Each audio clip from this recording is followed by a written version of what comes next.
All right, people, going live on the site today. We are back in southern Colorado's Costilla County, back where the high plains desert of the San Luis Valley meets the foothills of the Sangre de Cristo Mountains. And if you're not yet tired of hearing me say that, chestnut, you will eventually tire of it in the months ahead, for as noted in previous videos, we intend to buy as many properties out here as we can, specifically, guys, in the Sangre de Cristo Ranches subdivision.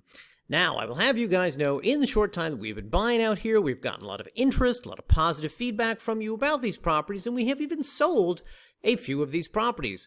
I will, however, note that there is a noticeable difference in interest in properties that have power versus the ones that do not. And as we have discussed in previous videos, power does not extend all throughout the subdivision, but is instead only located in certain areas up and down certain roads, and thus, we have chosen to sharpen our already laser-like focus even more to bring you properties in this region, such as the one we have today, this 5.7-acre corner parcel with power at the lot line for the low price of a mere $18,000.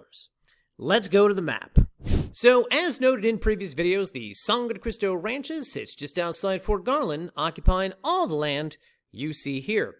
Today's property is located in the southwestern end of the subdivision, just east of Highway 159, and more specifically here, where Stevenson Road and Michaels Road meet.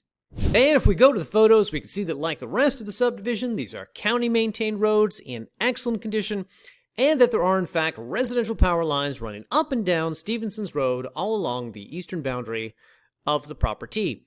And what else can we learn from looking at the photos? Well, we can see that there is a developed home site of some significance located to the south of the land, and that someone is using their land for recreational purposes with this camper parked on the property to the north.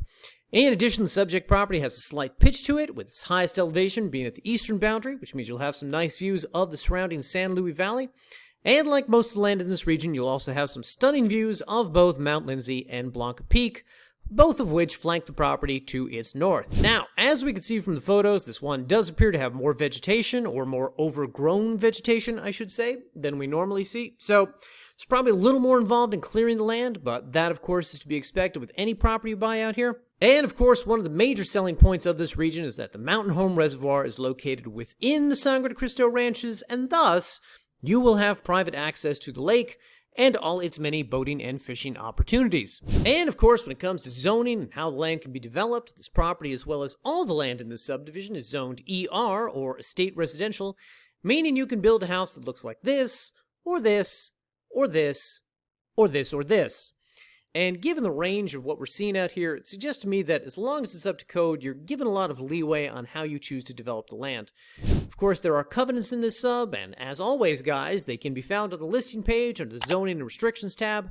And if you click on this link, you can review them at your leisure, but the long and the short of it is, they're not terribly strict, with the only real building stipulation being that single-story structures can be no less than 600 square feet in size, and two-story structures can be no less than 800. And as is to be expected, once you begin construction, you've got a time of 12 months in which they'd like that construction completed. And finally, it's worth noting that there is no HOA out here, meaning no organization which has any say over how you develop the land, or any organization shaking you down for money every month. Always nice not to have to deal with that. In closing, guys, this one's a good one. Marginally bigger lot than is the norm out here. Corner lot, power at the lot line, which should make it easier to develop. And as always, some very nice views of the surrounding valley. If, however, this one doesn't do it for you, you can always view what else we have available in this sub by checking out our Sangre de Cristo Ranches master information page and coming down here to our list of available properties and visiting their respective listing pages one by one, or as always, guys, by subscribing to the channel to be alerted for when we debut new listings in this and other desirable regions. New properties hit every Friday. We're making an effort to buy a lot out here, and this is always the first place those properties will be discussed. So if you haven't clicked the subscribe button yet, do so. Toot sweet.